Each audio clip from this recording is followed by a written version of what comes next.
Hello and welcome to another episode of Coffee with Mirko.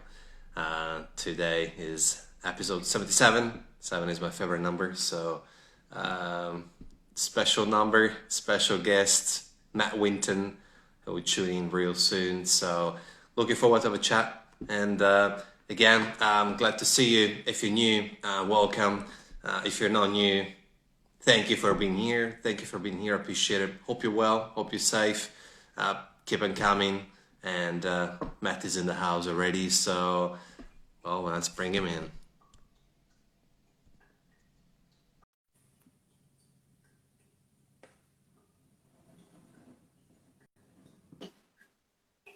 Hey, how's it going?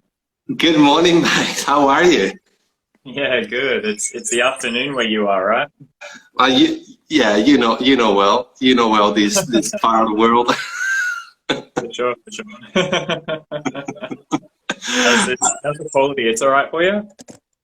Yeah. It's perfect, man. Like, this is not fancy production. It's just a little spot where to catch up. And speaking of which, thank you for giving us an hour of your time. I know you're a busy man. And um, how are you? And how's your family? And how's everything going with these interesting times? Yeah, good, good. Everything's great, pretty much. Slight hiccup. We had a guy in the team at work test positive for corona, so we all had to quarantine the last week. Basically, the shop's been more or less closed. We managed to stay open a little bit. There were some people that could work, but thankfully everyone was asymptomatic and no one else was tested positive, so it's all good. But that's been an interesting time. I bet it is. Well, I'm glad to hear that you're well, and hopefully even your co-worker. I'm assuming he or she is well. Yeah, yeah, totally no symptoms. So like everyone's fine. There was 3 or 4 cases floating around some friend groups here in Zurich, and everything's been cool. Well, it's such a rabbit hole. It's so interesting. Yeah, but we'll leave it for the what they call it. There's all the theories out there. For me, it's just a matter of we'll take a day at a time and as it comes. And look, where most of us are the lucky ones who are in a privileged position to have not been impacted too heavily, so it's okay. I gotta say, before we jump into it, I'm quite jealous of your hair. I'm trying to catch up, but it's quite a project of mine. That's fantastic. I think it's been since September 2018, so about 2 years now since I had a proper haircut. So it's got a little bit of length on it now. And then Okay, quarantine added a few more inches. okay, and yours also straighter than mine. All right, hopefully I'll catch up in a few months. Um, I guess usual standard first question. Could you kindly tell us, how did you jump into started this, coffee journey of yours? Yeah, it's a good question. I think everyone's got really unique answers as well. I've never really, there's not too many people who've just been like, oh, I'm doing coffee now. This is my thing. From, straight out of school or whatever. So for me, I used to, first when I left high school, I joined the army and I was in the Australian Army for like 7 years where I was learning to fix helicopters. And then I kept doing that a little bit afterwards as well. So I did some civilian aircraft engineering. So I did that for all up, yeah, about 8 years. And that actually brought me to Europe. I was working in Europe and I was traveling around the place, sort of contract to contract, no real fixed location. And I came to Zurich in like 2016 and I had a short-term contract.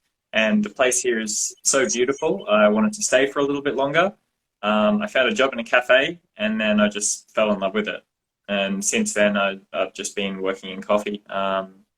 It was just something about like working in service, I think, as well. I think it could have also easily been a bar job that I went to because I was doing a bit of cocktail bartending on the side here and there. But I just really liked you know, I would go to work in the morning, listening to like a podcast about coffee, learning this whole new big world while setting up the cafe, then serve people all day. And then when I got home, I would just like watch videos and listen to more podcasts and read articles and just sort of try and learn as much as I could. It was just so fascinating. It's a massive world of specialty coffee. It's beautiful because it's massive, but it's also quite small, if you feel me. As in, it's a small world within the fact that, you know, rarely you meet someone who doesn't know someone that you also know, but it's also a big world when it comes to the actual coffee, 100%. And, you know, from there, did you stick to Switzerland or did you travel around Europe a little bit? So I had been in Switzerland for, I think, about 2 years. And then at that time, I won the Swedish Barista competition for the first time up in Sweden. And I met Joanna Alm at Drop Coffee. She was just so lovely. I was just drawn to her and her business in Drop. And at the time, a contract I was working at in Zurich in a cafe was finishing, so I thought it might be a good time to go explore other places. So I moved to Stockholm for 6 months. It was a really cool time. Like I was working with Joanna and Steve at the Drop team there, with the Caitlin at the roastery as well. It was fantastic. And I did my first WBC with them, which was just awesome. After that 6 months, in about September or October, I think I came back to Switzerland and came back to Mame. And then I went to another small town here in Switzerland down in the south called Zermatt. Like that's where the Matterhorn is. That was pretty cool. It was quite nice. We were setting up a coffee roastery and a restaurant there, like literally on the mountain. I think we were roasting at like 1,600 meters above sea level, something like that. It was pretty cool. Like my walk to work every day took me past the Matterhorn. It was pretty crazy. Yeah. Oh wow. It's quite fascinating for me because I'm quite on the other spectrum. You know, my hometown is only a couple of hour drive to the Swiss border. So now I'm all the way just in Trentino. So it's like, you know, Awesome. Yeah, you know where it is. So it's and I'm all the way to Australia now. So it's we kind of have swapped lives, so to speak. Yeah, I was at Lake Como just a few weeks ago as well. Not too far from me. Look, I've also interviewed Mathieu and Emmy, as you know, probably, but I'd also like to hear from you. How is the European scene compared to what you know or what you've been, what you've tasted of Australia? Because you kind of have the dual combination. Yeah, for sure. So I never worked in specialty coffee really in Australia, which is something that's kind of funny because like I went into my first coffee job and was like, hi, I'm Australian, I want to be a barista. And they're like, Australian barista, sweet. They loved it. But then I couldn't really do anything. I wasn't that good. So I'd say that most of my experience comes from the European scene as it is, which I love it. It's sort of most of what I know. But it's awesome. Like the difference between Australia and the European scene, I think, is the connectedness and the size. Like the European scene is smaller, but I think tighter because you can travel so many different places in Europe. So, you can go from here to Italy, you can go from Switzerland to France, to Germany, from Germany to Amsterdam, from Amsterdam to Copenhagen, all in like a few days. And each of those places has their unique cultures inherent in the specialty coffee scene or the coffee scene. For example, like if you order just a coffee in Australia, people would be like, what are you talking about? There's no such thing as just a coffee. But in Switzerland, you would get like a cafe creme, which is like a weird Americano sort of thing. In Italy, you would probably get an espresso, I guess. In France, you would get like a lungo sort of thing. In Sweden, you would get a filter coffee. So when you order just a coffee, it's very different depending on where you are. And then I think that sort of makes everything so much bigger. But then also we're so connected here. And like if someone's going, oh, I'm going to Paris next weekend, do you have any places? And I'm like, yeah, sweet, go there and there. Or I'm going to Berlin, do you have any places? Yep, go here. Like you just sort of know everyone. You're a lot more connected over here. Whereas in Australia, I think that the scene is so much bigger, but so much smaller at the same time. Like you've got your pocket. You're in Melbourne, right? Or Yeah. yeah. So like in Melbourne, you've got, I don't know how many hundred excellent specialty coffee cafes. Like they're just everywhere and the standard is so high. But then at the same time, you know Melbourne, but you might not know, I don't know, Adelaide, for example, you might only know one or two, not so many. Like when I was living in Oz, I never traveled that much. It was like maybe once or twice a year you get away. But here it's like I've traveled many, many times a year. Europe seems just so much closer, I guess. Like you might not just go to Sydney just because, but in Europe you might go to Berlin just because. I love what you said. I think you're the first one saying it, and it made my brain working. When you mentioned, took me a little bit to get it, but when you mentioned the ordering a coffee, it's true. It's like, which is an interesting topic, right? Because I remember back home, it's like, you know, it's like cafe, cafe, cafe, yeah, and then to the bartender or the barista, it's like, yeah, 3 cafe, and usually, yes, it's an espresso, which it's beautiful, but probably represents also quite the challenge in the sense of, because it's so intricate within those micro or macro cultures, therefore to bring in something new is an element of challenge, which is okay, but it can be at times frustrating, I understand. And speaking of Melbourne, I think when people were watching you and saying, "Oh, you're a barista from Australia," if you say from Melbourne, maybe they would have even been more blown away. That's just Melbourne's like the best city in the world for coffee, I think, in my opinion. It's insane. The pairing of food and coffee and culture and everything. we're extremely lucky. So how do you sort of see it going from, you know, Drop Coffee to Mame, both amazing, both leading in the game, but 2 different countries, same continent. What do you take from both experiences and think, okay, what's the way, what's the look for the next 5-10 years when it comes to not debunk, but upgrade those cultures or creating a new culture? So it's no longer ordering a coffee, but it's more ordering what you want to drink. Yeah, that's a really good point. It's an awesome way to look at it as well. I think that what we're doing at Mame, I think, is probably a little bit more special in terms of offering an experience. And it comes from the people who are actually working at the bar. That's what I've realized the most, that the person who you're having an interaction with, they're the ones that control which way it goes. A business can have every possible wish for an interaction to go a certain way, or, you know, we write on their website, we support new trends or whatever it is. Like the business can do whatever, but until the person actually delivering the interaction offers that, then it's not complete. So for example, in Sweden, I think Drop Coffee got most of its reputation with the roasting. Like Joanna's an amazing roaster, and a lot of the roasting side of it is crazy. In the shop, in the cafe where I worked, when I worked there, it felt more like just a specialty coffee shop. It didn't feel like we were going, you know, next level with our service, next level with anything in particular. Don't get me wrong, nothing was bad at all. It just felt more traditional. Like you walk in, you order, you sit down, we bring it to you, that sort of a thing. Nothing too crazy. Then at Mame, for example, we do things that are a little bit more focused on flavor. And I think Drop Coffee is actually going this way as well. Joanna has put some new ways of showing off the coffees, like different categories and their flavor profile and stuff. But at Mame, we've got this flavor wheel, and people walk in and, you know, maybe 50% of people go like, it's my first time here. I don't know what I'm doing. I don't know what do I want? Like, talk to me, help me out, because things aren't normal.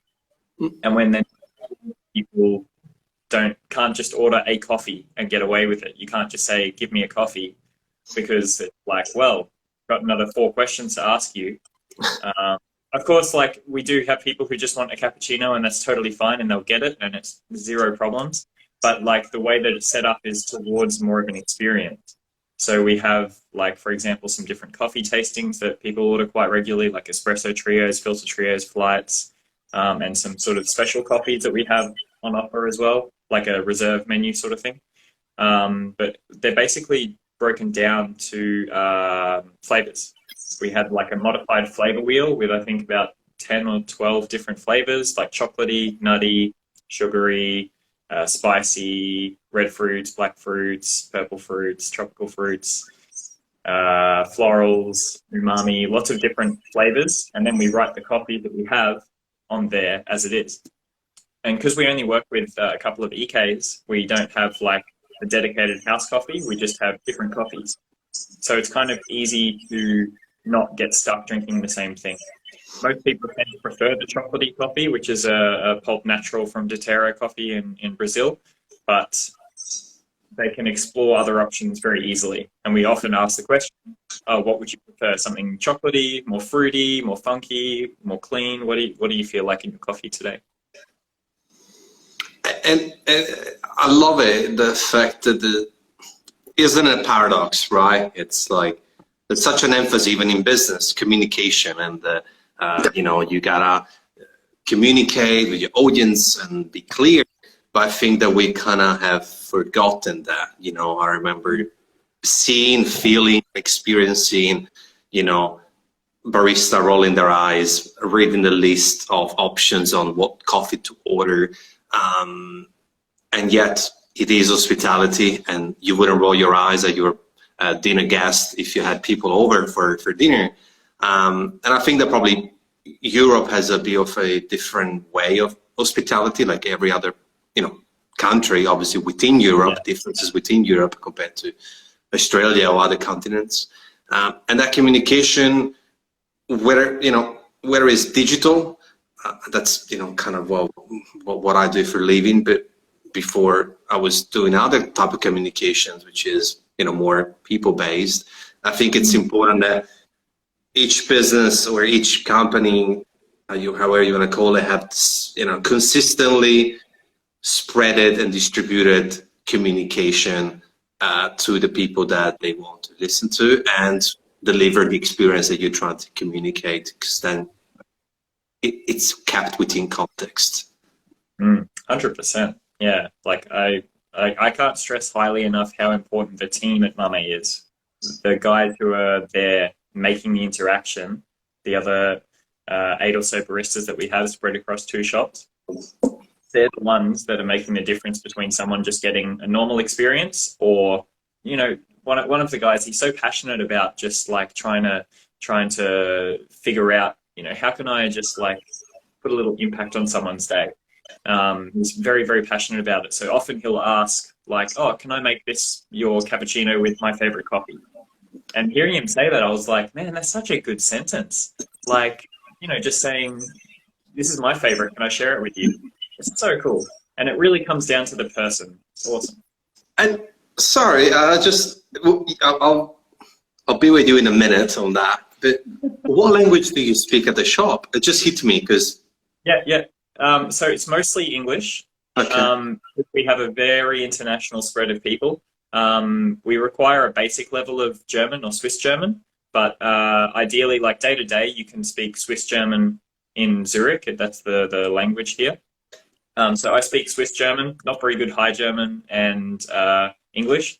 And I've spoken like Swedish in the shop as well. We've got 2 Brazilians there, so if they see someone who speaks Portuguese, or some of them speak Spanish as well. We've got a couple of Japanese people. We've got some Czech people. It's like this super big mix of people. I would say that still as like an international consistent language would be English. And you can get away with quite a lot of English in Zurich. It's quite international. But you still need to have like basic Swiss German. Gotcha. Sorry.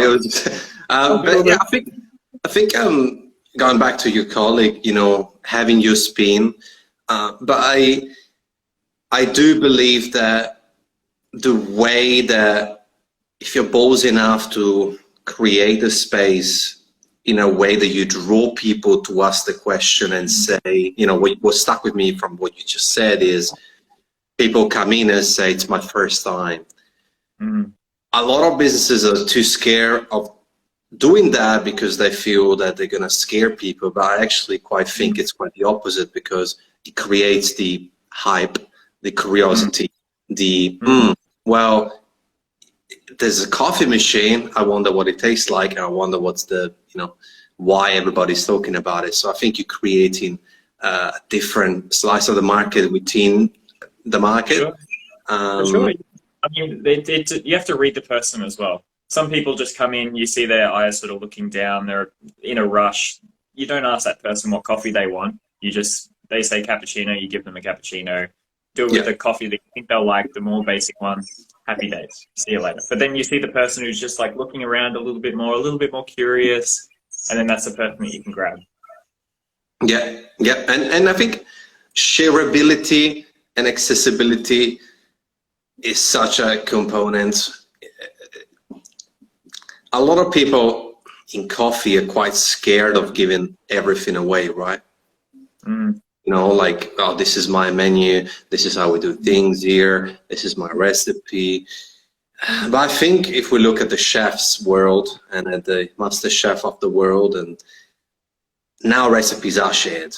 There's more and more emphasis on access because it's okay. Because if your competitor decide to copy and paste your shop, A, you got no control, and it's he or she gonna do it anyway. And B, if you were there first with the concept, it's okay. You remain the OG. But yeah, interesting. Going back sort of to your competition. I'm not sure if Vag is still here, but he's someone who's been competing. You probably know him. Greece. He appeared out of nowhere, and we worked together a little bit for his competition in the UKBC. He actually used the same coffee I did in the Worlds, but I think it tasted better when he did it, probably. Well, there you go. Veg always ask the question, who is, in coffee and in life, a person who inspired you? Definitely for me, it came from the podcasts. Hey, Vag. It came from listening to podcasts, and that was the Has Been podcast, Tamper Tantrum. So like between Steve and Colin, that was like the original. Listening to them every day while I was working in the cafe, learning about origins and varietals and processing and everything through them was super interesting. I love podcasts. Like, I like the idea that I can just listen to someone and it's like sort of eavesdropping on a conversation a little bit. It's fantastic. So those guys are definitely my OG coffee idols. and whilst we're here, I think there's a lot of people who want to go down the path of competition. And my 2 cents on that is that do it just if you want to do it, not feel that you have to do it. If it's not your thing, then there's no point pursuing it. I think that often this being seen as like, oh, you have to compete to become such and such, which is not quite the case. But it's not a stroll in the park. So what sort of do you say to people who are approaching competition, who are trying to see whether they're too young, they're too old, what should they do? What's your take on people starting? Yeah, for sure. So it's an awesome question. I think that I get it asked, or I hear about this topic a couple of times a year, probably. Normally it's around like World of Coffee time or something like that. It's like, such and such, they introduce someone, it's like, this is the Barista champion of blah. This person competed in blah.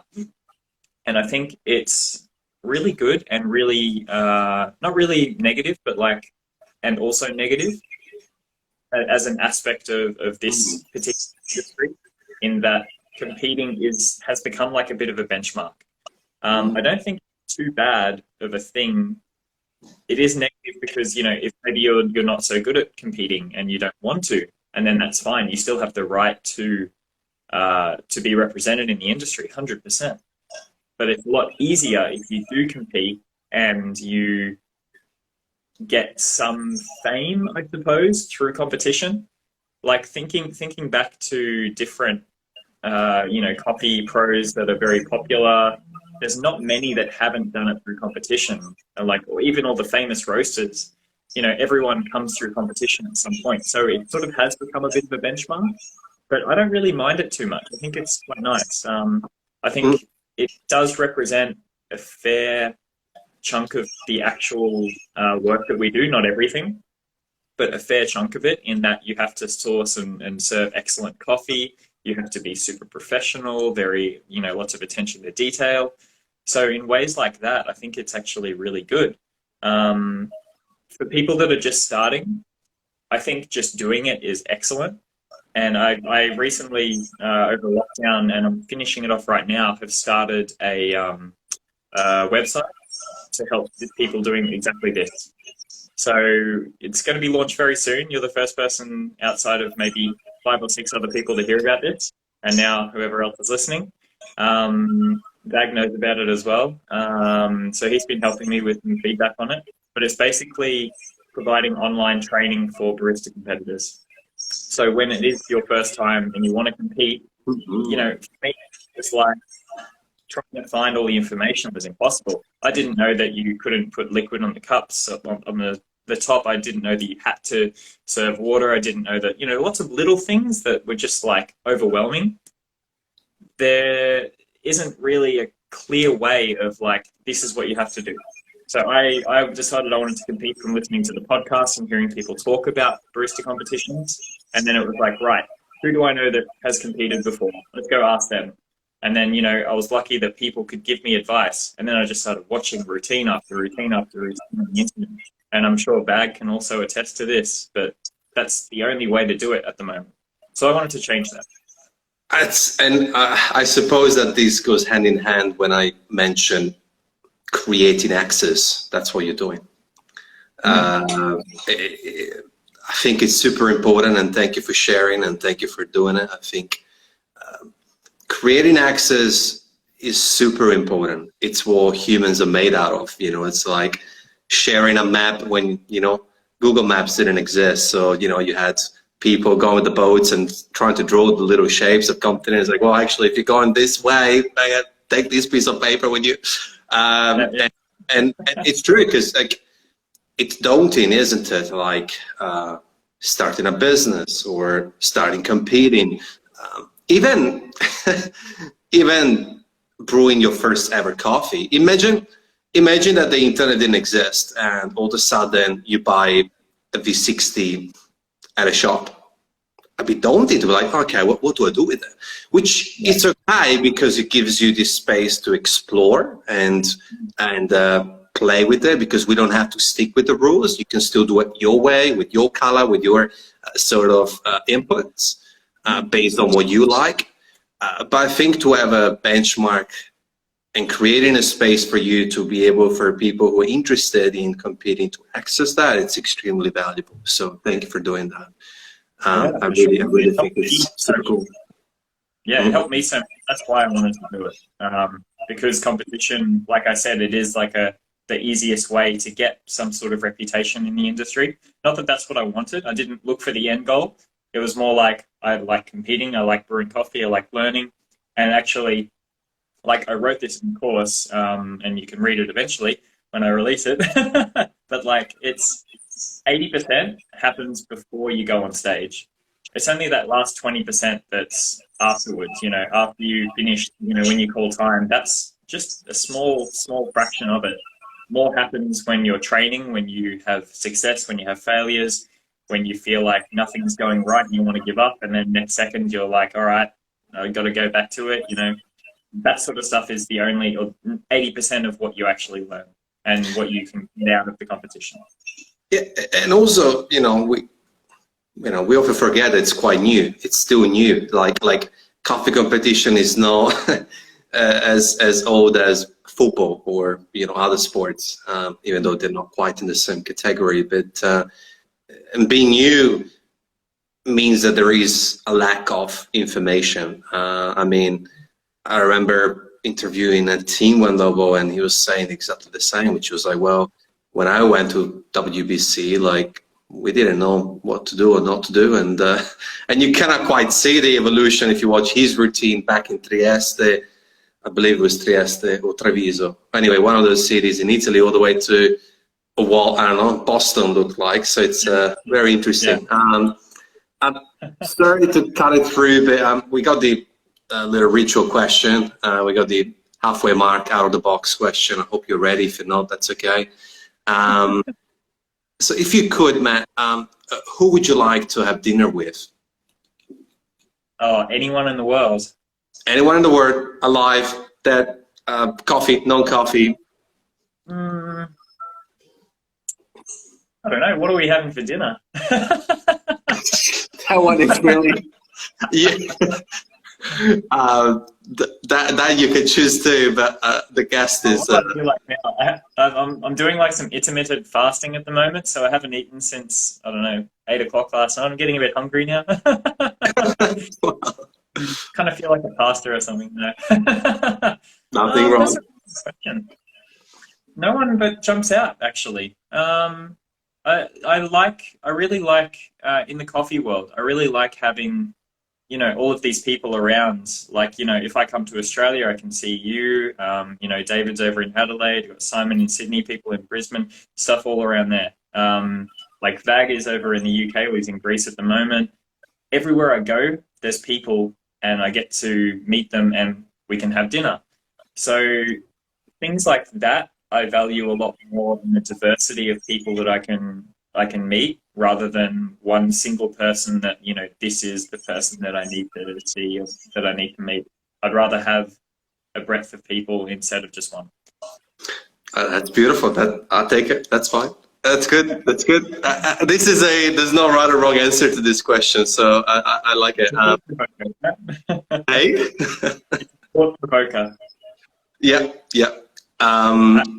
Right now, I'd really like to have dinner with my parents. I haven't seen them in almost 2 years, so there's my answer. To be honest, yeah, at a effective level, yeah, I haven't seen my family. Yeah, about 2 years actually myself too. Yeah, I think September. Yeah, 2 years. And I think it's gonna be a while because we've, you know, the whole thing. I don't think that, you know, we're not even allowed to leave Melbourne. Well, my suburb, Moonee Ponds, forget about leaving the country. So yeah, I get you. But yeah, no, I appreciate the answer. And I think having dinner with one person or multiple people based on where you are in the coffee, it's a very community-based answer. I love that.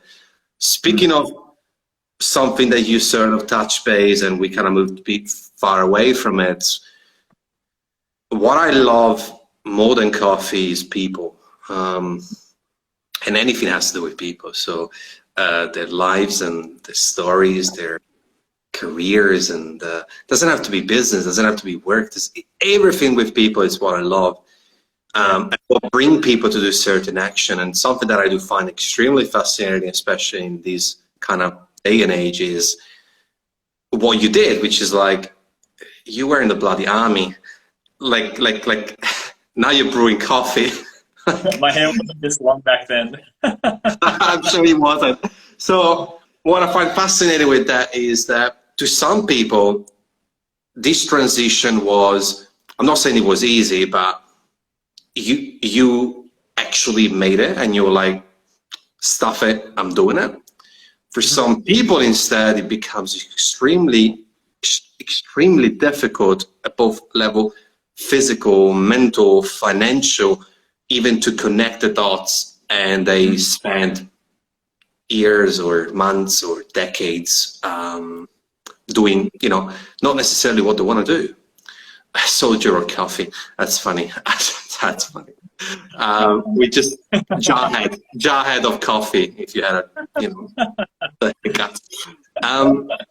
What sort of struggles you had to overcome, but because I'm sure there were a few, but what's sort of the roadmap that you would outline to people that they want to go, hey, I bloody hate what I've been studying for 5 years, 3 years, 2 years, and worked for, even though it's paying me more money than what I would be doing at pastry, baking, or coffee in this case? Yeah, it's a really good question, because I think that a lot of people go through something similar in their lives, reach a point of dissatisfaction at some point in what they're doing.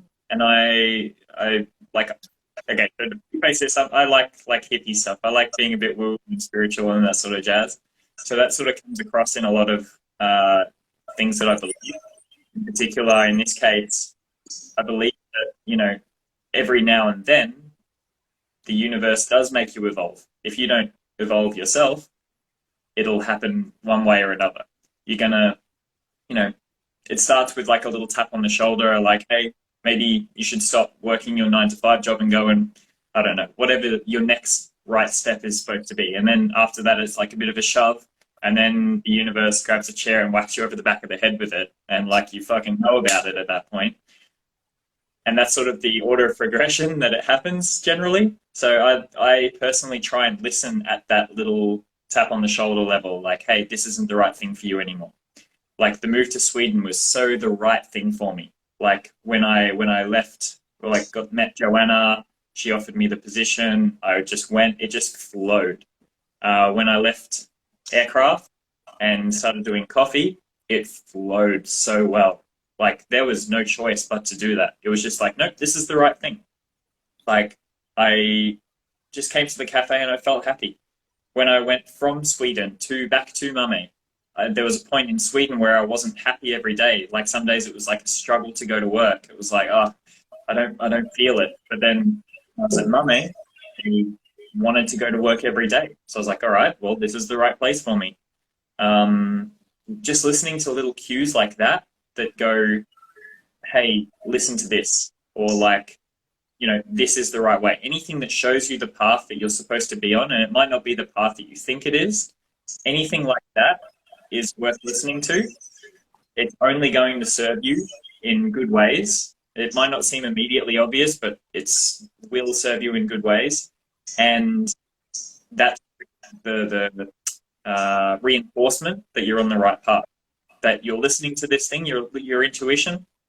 And, you know, for me, it said, hey, you can work with coffee every day and talk to people every day and, you know, make coffee for people. And that's what it said to me. And it was like, oh, this is awesome. I'm learning so much. I love it. This is my path.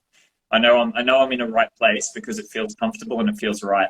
If it doesn't feel right, maybe it's not the right path.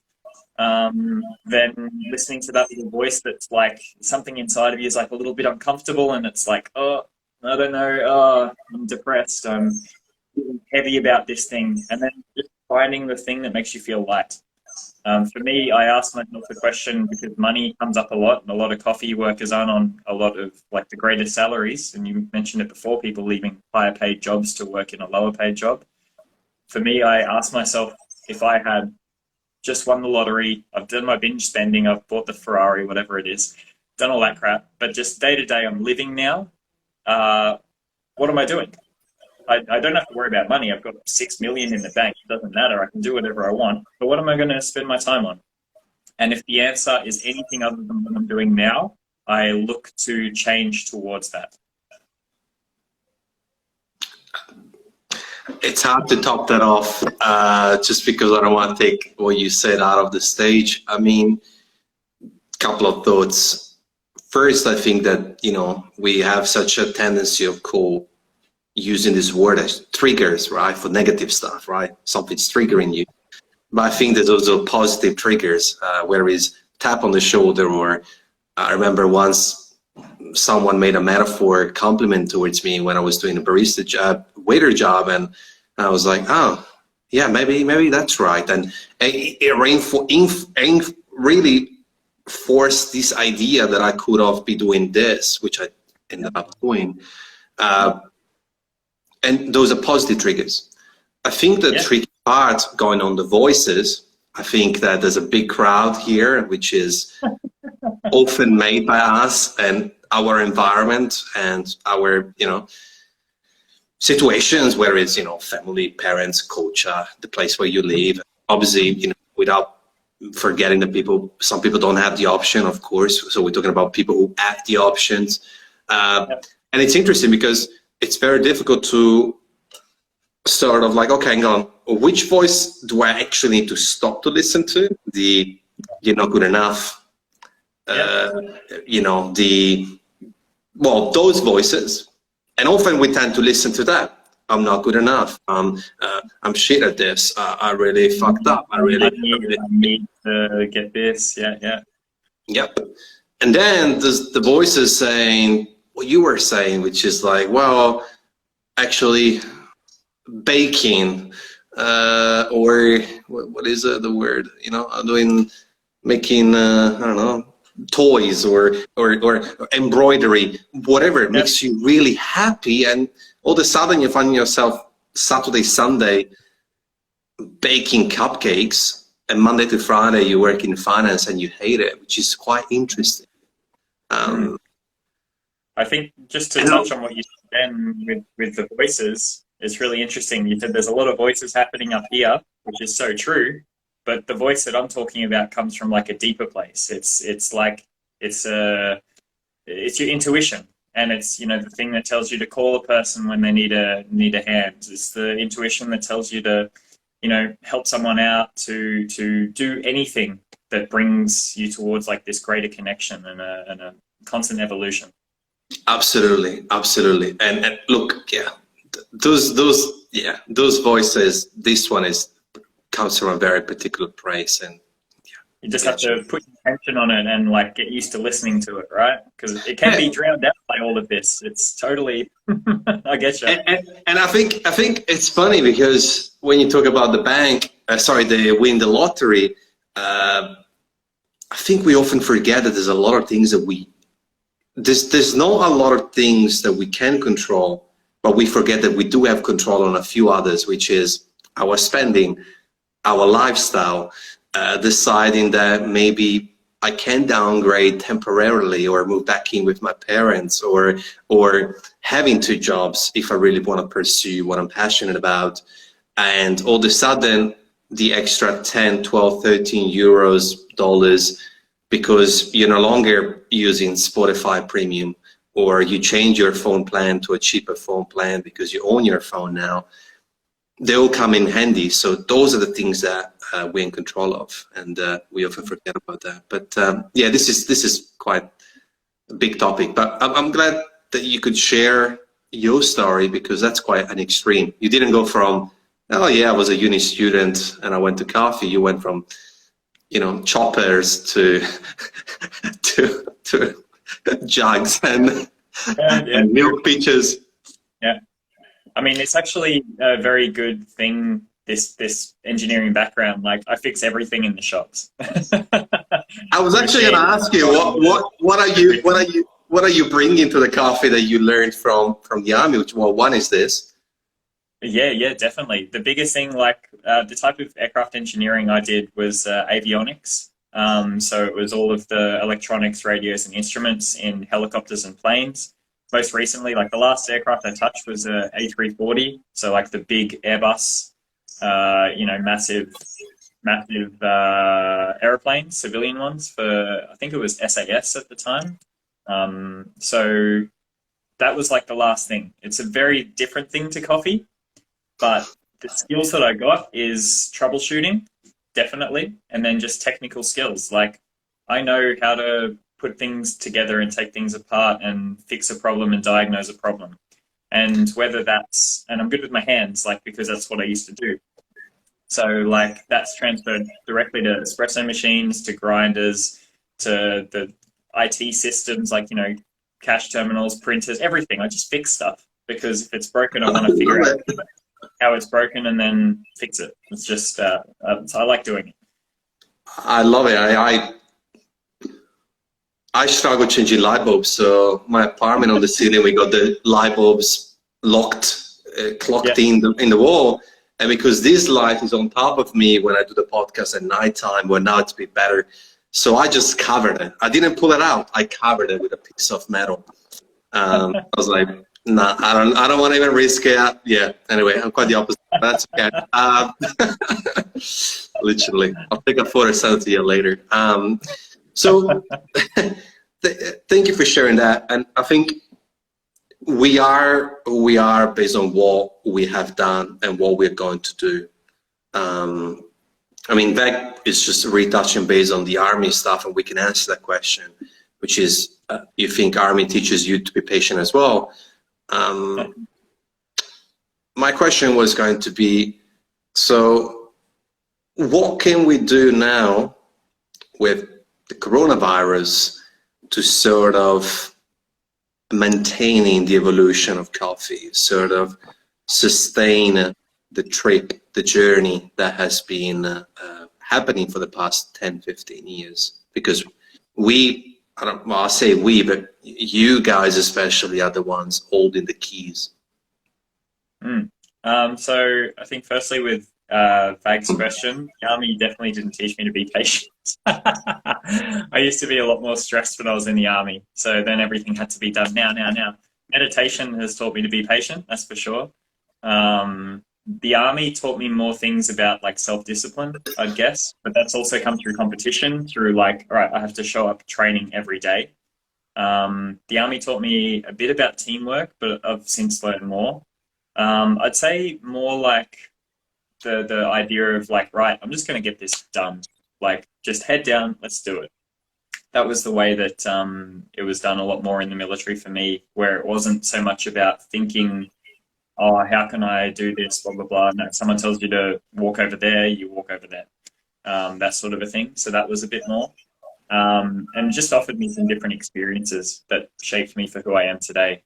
But a lot of things, like, for example, actually, I've noticed now as I'm writing this training course, these training courses, I'm using the same layout as we used in the military. Like, it's a very basic way of teaching someone something. And, you know, not to the full extent, but like, you know, in the army, we had catchwords for everything. So it was like, you know, I'm going to teach you how to pick up a cup of water. So firstly, this is the cup of water. The reason that you need to pick up a cup of water is you need to stay hydrated. After we finish today, you're going to be able to drink a cup of water and you're going to be able to stay hydrated. Step one, like, you know, all of this sort of stuff, like really breaking it down super, super simply. And I really like that style. So that's probably one of the bigger things. Like it's foolproof for learning. It says what you're going to learn, why you're going to learn it, how you're learning it. Now that you've learned it, you can do this. So it's really, really nice. So on the coronavirus question. Well, yeah, and look, I had a little part of it, like, because I didn't realize that we're reaching, you know, 10, 12 minutes away from the end. Unfortunately, time flew, which is good sign. Well, I suppose what, you know, you're holding the keys because you're the professionals that people look up to. Coronavirus has inflated the home brewing and how unsustainable is coffee and how we can drive towards sustainability towards our own choices, which it leads to the big question, including this, which is, what's your coffee mission and what's next for you? So I'll give you plenty of time to cover this. Yeah, that's something I haven't really thought about too much. I think that it's not just me that has, it's not just coffee professionals that have the key, because we also follow the consumers.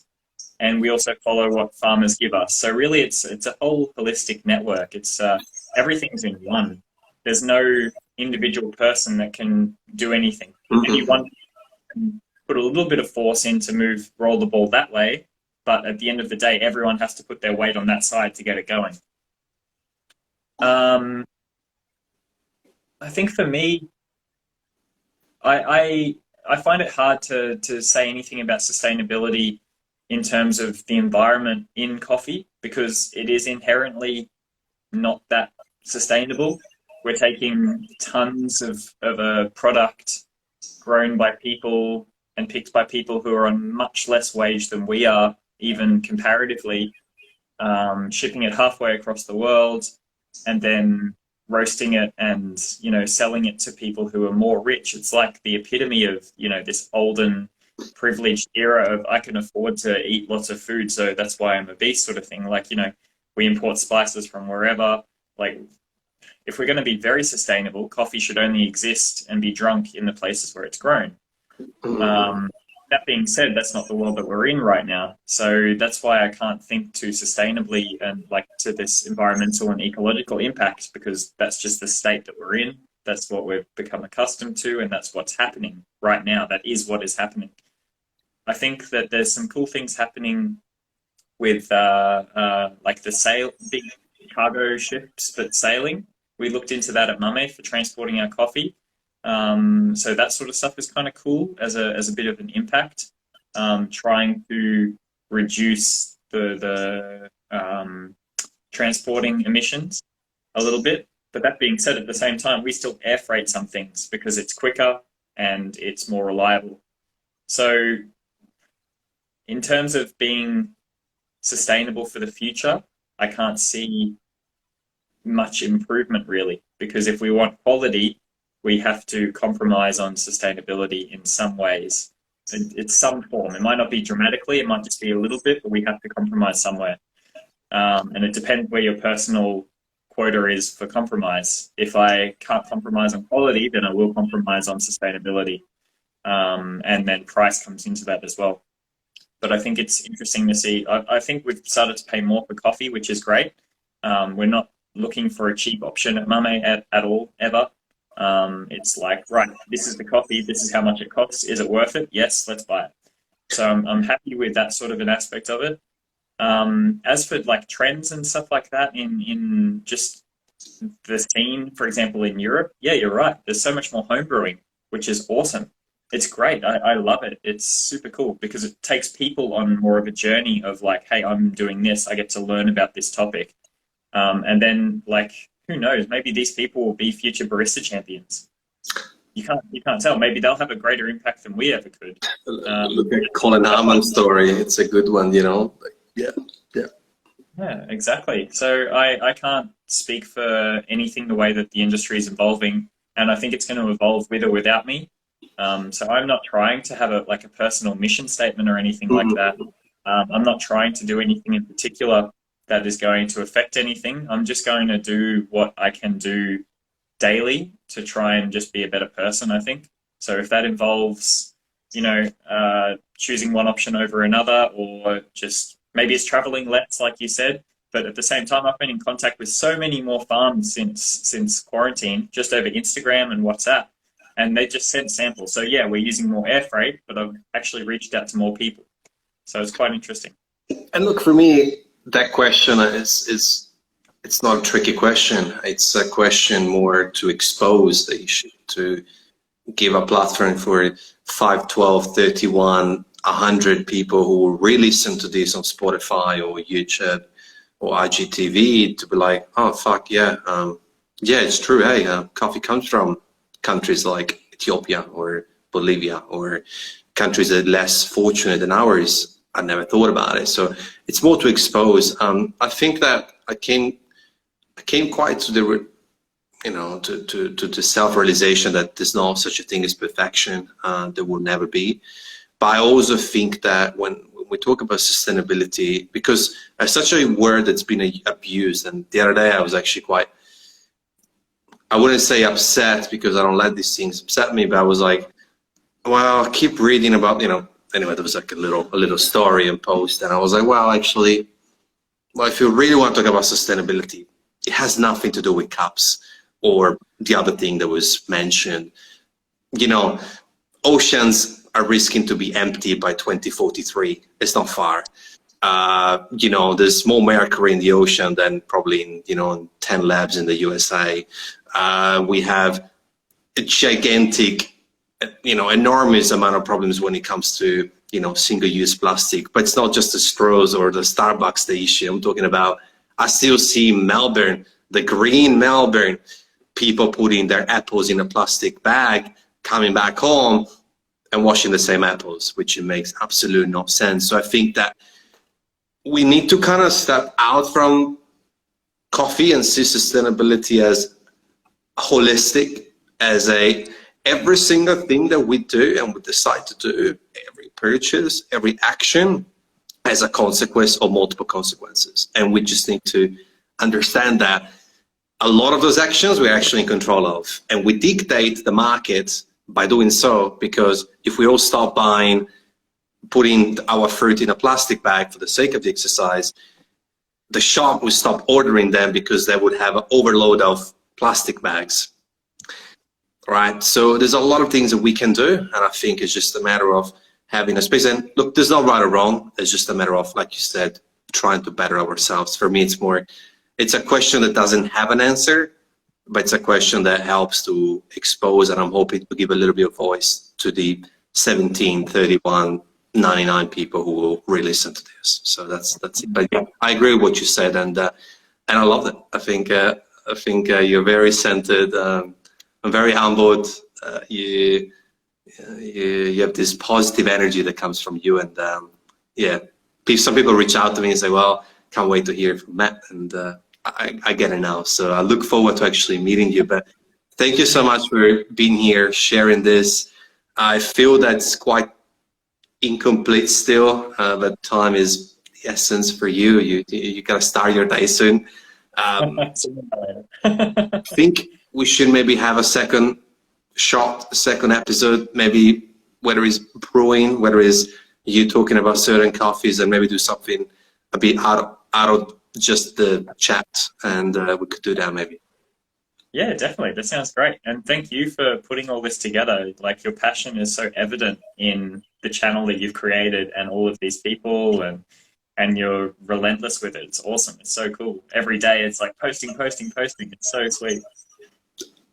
Yeah, thank you. At least one person noticed it. Yeah, it's definitely something. And look, I can't wait to show more of what I have in plan, my projects. There's a big one that's gonna coming up soon, and I actually would love to. I already mentioned a couple of things to Matthew or Amy or both. But yeah, I think all it is just community. On Sunday is the invitation for you, but on Sunday I'm doing this first thing that it's gonna be the first time I think not has been done, but the first time for me will be just to get together with a whole bunch of people from all over the world on a Google Meet and Awesome. I don't know, just hang out, just like we did, to be honest. Mate, I would love to join, but I'm working on Sunday. That's fine. That's fine. I get it. You're in hospital. I tried to make it. Look, people will miss out, and that's fine.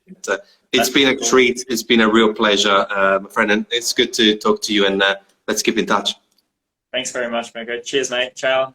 Thank you, brother. Have a good day. You know, it's a start for you. Enjoy your evening. Thanks, bro. Thank you. Ciao.